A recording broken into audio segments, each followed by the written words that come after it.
नमस्कार। प्रस्तुत है आज का चिंतन। जब मूल उद्देश्य भुलाकर किसी कार्य के किसी हिस्से को ही उद्देश्य समझ लिया जाता है, तब कैसी भूल भुलैयाँ शुरू हो जाती हैं। इसका एक अच्छा उदाहरण आजकल की हमारी बारातें हैं। यदि किसी से सामान्यतया पूछा जाए कि भाई यह बारात किस लिए ले जा रहे हैं, तो संभवतः प्रश्नकर्ता का उपहास हो और उसके होशो हवास में होने पर ही शंका की जाए, क्योंकि बारात का उद्देश्य तो मानो सभी जानते हैं।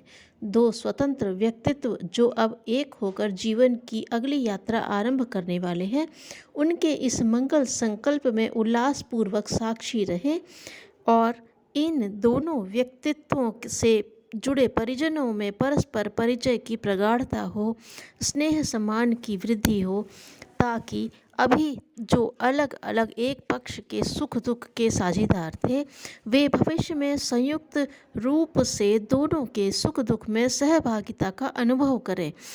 इसी पवित्र उद्देश्य से बारात जाती है। यथार्थतः आज स्थिति क्या है? सामाजिक अभद्रता प्रदर्शन की बदबूदार नाली में दिन रात डूबने उतराने के अभ्यस्त लोगों का ध्यान अपनी हरकतों के घटियापन की ओर नहीं जा पाता। लेकिन जरा कल्पना करें, इस विशद आडंबर से अनभिज्ञ कोई व्यक्ति यदि बारात के समाजशास्त्रीय अध्ययन के लिए प्रस्तुत हो और वह तटस्थ दृष्टि से किसी बारात का आचरण देखे परखे, तो वह किन निष्कर्षों पर पहुँचेगा?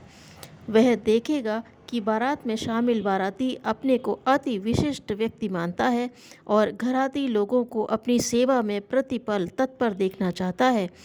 क्या यह दो परिवारों के बीच आत्मीयतापूर्ण रिश्ते के लक्षण हैं, या दूसरे पक्ष को हर प्रकार से अपमानित कर नीचा दिखाने को कटिबद्ध लोगों के जत्थे का व्यवहार है?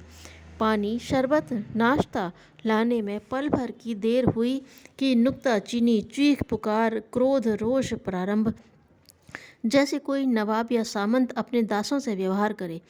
क्या यह किसी निश्चित प्रयोजन के लिए एकत्र सभ्य सुसंस्कृत लोगों का शील संपन्न समूह है, या उन्मादी लोगों का अहम प्रदर्शन का कार्यक्रम है, जिसमें एक ओर तो गरीब अमीरी का स्वांग बनाने को बेचैन है, तो दूसरी ओर असाधारण स्थिति के मनुष्य सामंतों और नवाबों की मनोभूमि में विचर रहे हैं।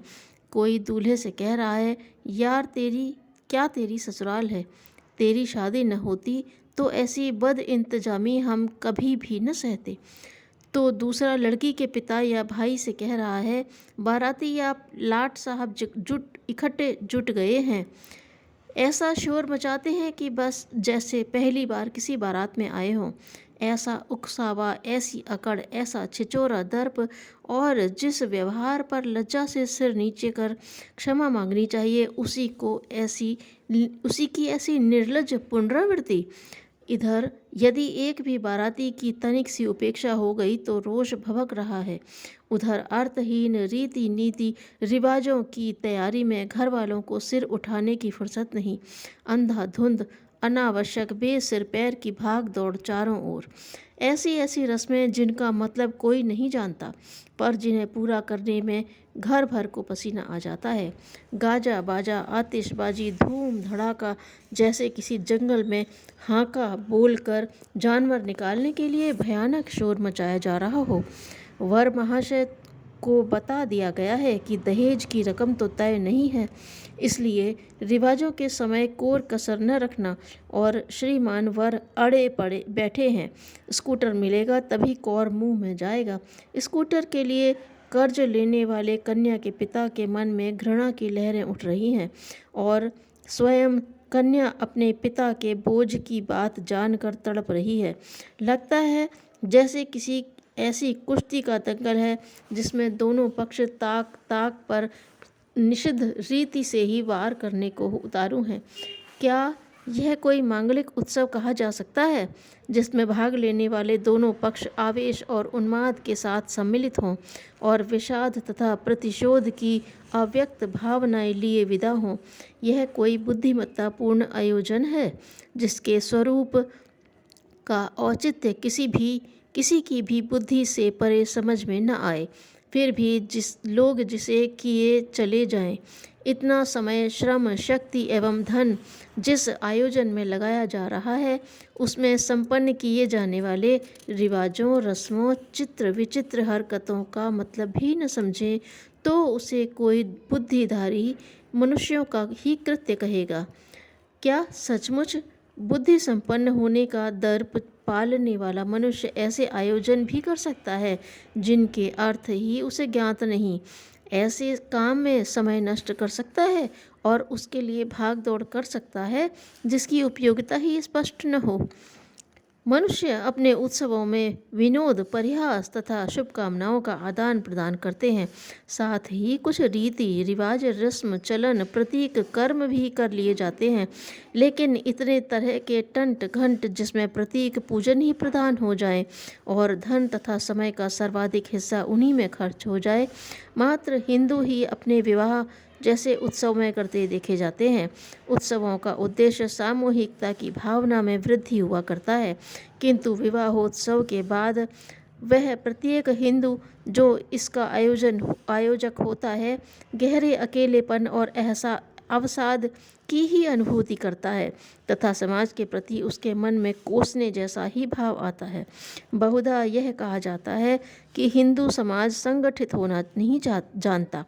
यदि यह किन्हीं अंशों में भी सत्य है तो इसका कारण यही है कि संगठन का उल्लास तो उसने कभी जाना ही नहीं। उसके जातीय मन में तो शताब्दियों से यह अनुभव घर किए है कि जन्म, विवाह, मृत्यु, किसी भी प्रमुख अवसर पर संगठित आयोजनों का एक ही अर्थ है, अपनी कमर तोड़ लेना और ऊपर से लोगों की आलोचना सुनना। समय आ गया है जब ऐसे विवेक विरुद्ध कार्य, ऐसी अंधी रूढ़ियों को पूरी तरह त्याग दिया जाए। इस सड़े ढर्रे पर लुढ़कते रहने से सिर्फ सड़ांध ही बढ़ने वाली है। जीवन ऐसी मूढ़ताओं से एक बोझ बनकर रह जाता है। निरर्थकताओं को प्रचलन के नाम पर ढोने का अर्थ है कूड़ा करकट ढोते फिरना। इसे उतार फेंकने में ही बुद्धिमत्ता है। भला ऐसा भी कोई उत्सव होना चाहिए जिसमें न केवल घर की सारी पूंजी चुक जाए, अपितु खेत, धन, जेवर बेचना पड़े और बाहर से कर्ज लेना पड़े तथा फिर उसका ब्याज चुकाते चुकाते ही दम तोड़ना पड़े और अगली पीढ़ियां भी उसी भार के नीचे दबी बढ़ पनप न पाएं। यह उत्सव है या एक पाप कर्म?